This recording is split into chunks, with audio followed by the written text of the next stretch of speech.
안녕하세요. 5월 8일 어버이날입니다. 말씀과 함께 새롭게 여는 소망의 아침을 시작하겠습니다. 가정과 교회는 오케스트라와 같습니다. 오케스트라의 다양성과 통일성에 의한 하모니를 우리가 듣게 되는데요. 각자 자기 고유의 소리를 정교하게 만들기 위해 주자들은 피나는 노력들을 합니다. 분명한 자기 소리가 있지만 다른 악기의 소리를 존중하며 조화를 이룹니다. 지휘자의 움직임에 주목하며 약속된 연주를 하게 되지요. 환상적인 연주입니다. 가정도 교회도 각자 자신의 책임을 다하며 서로 이해를 존중하고 이해와 존중과 그리고 배려하고 조화를 이룰 때 사랑이라고 하는 소리가 들립니다. 깨볶는 고소한 냄새가 문턱을 넘고 울타리를 넘어 온 동네에 진동하는 가정의 달 5월을 소망해 봅니다. 오늘도 계속해서 우리가 룻기 3장 12절로 18절까지 말씀을 함께 묵상을 하겠는데요. 오늘도 눈으로만 성경을 한번 보시면서 우리가 오늘 말씀을 함께 나누기를 원합니다. 오늘 본문을 통해서 왜 하나님께 가까이 가야 하나요? 라고 하는 주제로 함께 말씀을 묵상하려고 합니다. 어릴 때 교회가 신앙 강좌를 자주 했습니다. 탕명한 소장님이 오셔서 비교 종교에 대해서도 강좌를 하셨고, 그때 이단 사이비, 유사 종교, 다른 종교들에 대해서도 배울 기회가 있었습니다. 그런데 기독교는 사람이 신을 찾아가는 것이 아니라 하나님께서 찾아오셨다고 하는 것을 알게 되었습니다. 사람들이 무엇을 행함으로 구원을 얻는 것이 아니라 하나님께서 이루신 모든 것을 알도록 하나님께서 우리에게 은혜를 주셨고, 그 은혜를 힘입은 사람들이 믿음을 고백하는 독특한 방식을 우리 기독교는 가지고 있습니다. 여기 오늘 본문 15절을 통해서 우리는 하나님께 나아갈 필요를 알게 됩니다. 구원은 우리가 무엇을 행하는 것이 아니라 그리스도가 행하신 것을 믿는 것임을 우리가 깨닫게 되는데요. 15절을 보면 보아스는 룻에게 보리를 6번 대어줍니다. 이는 보아스가 더 이상 룻을 자신과 상관없는 타인으로 대하지 않았음을 나타내는 그런 내용입니다. 처음에는 타인으로서 보아스의 밭에서 이삭이나 줍던 룻이 보아스의 눈에 들어서 추수꾼이 의도적으로 떨어뜨려주는 곡식을 주었습니다.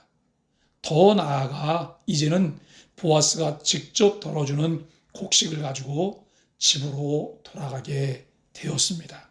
하나님과 우리 성도들과의 관계도 마찬가지죠.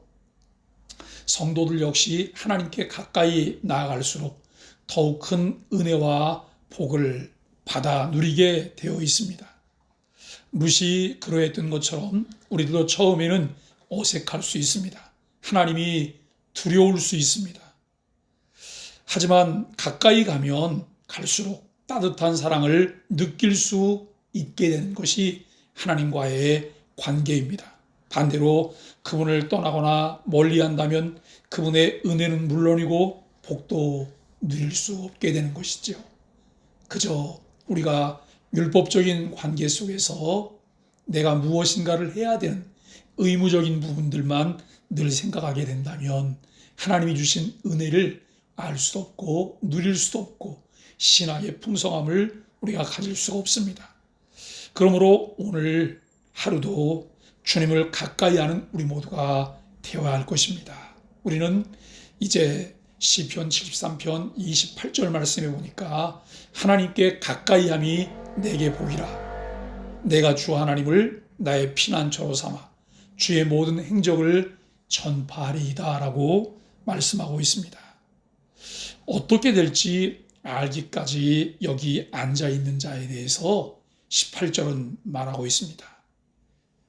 어머니 나오미가 이제 며느리 룻에게 내 딸아 이 사건이 어떻게 될지 알기까지 앉아 있으라라고 말씀하고 있습니다. 여러분, 이 말씀의 의미는 무엇일까요?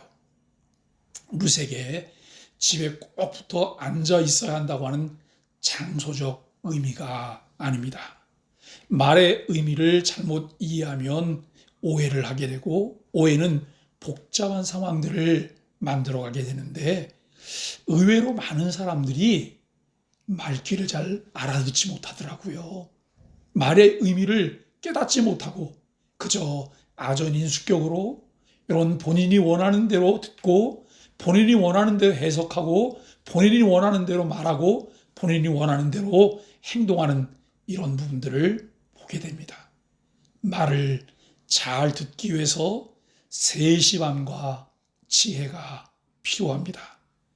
오늘 여기 이 나오미가 루세게 한 말의 의미를 우리가 좀 살펴보면, 잠잠히 지켜오며 기다리라고 하는 태도를 강조하는 표현인 것을 알게 됩니다. 즉, 인간의 모든 노력 뒤에 그 결과를 이루시는 하나님의 일하심을 기다리라고 하는 의미입니다. 신앙은 하나님을 신뢰하는 것이고 그분이 일하심을 기다리고 따르는 것임을 우리는 알게 됩니다. 우리에게는 그러므로 지혜와 분별력이 필요합니다. 하나님께 온전히 맡기고 그분이 하시는 것을 잠잠히 기다려야 할 것과 우리들이 해야 할 역할을 분별하고 최선을 다해야 한다는 것입니다. 우리가 믿는 하나님은 성경 속에만 갇혀 있는 분이 아니십니다. 지금도 살아계시죠? 우리의 삶과 역사 속에서 섭리하시는 하나님이심을 우리는 분명히 믿습니다. 나오미와 룻은 자기들이 할 수 있는 한 최선을 다했습니다. 이제 더 이상 할 수 있는 것은 없었습니다.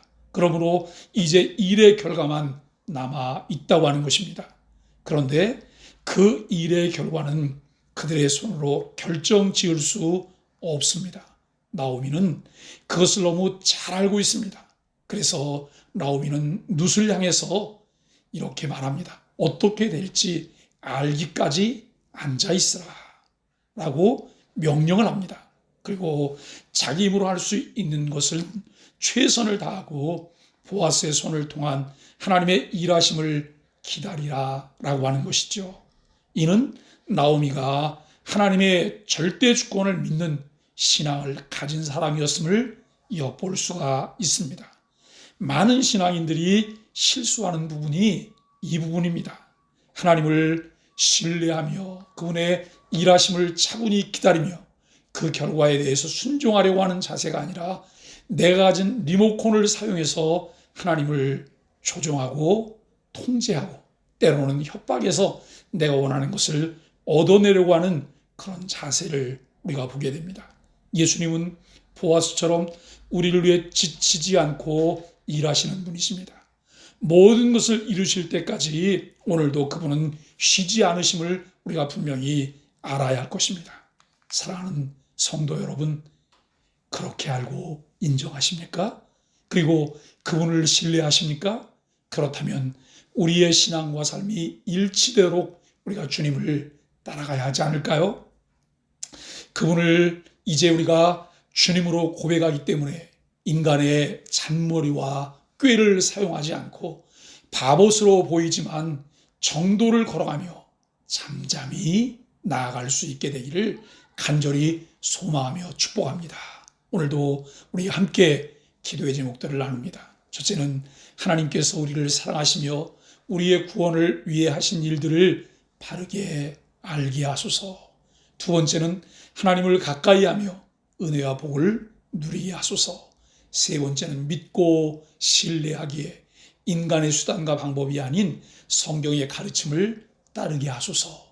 함께 기도하겠습니다.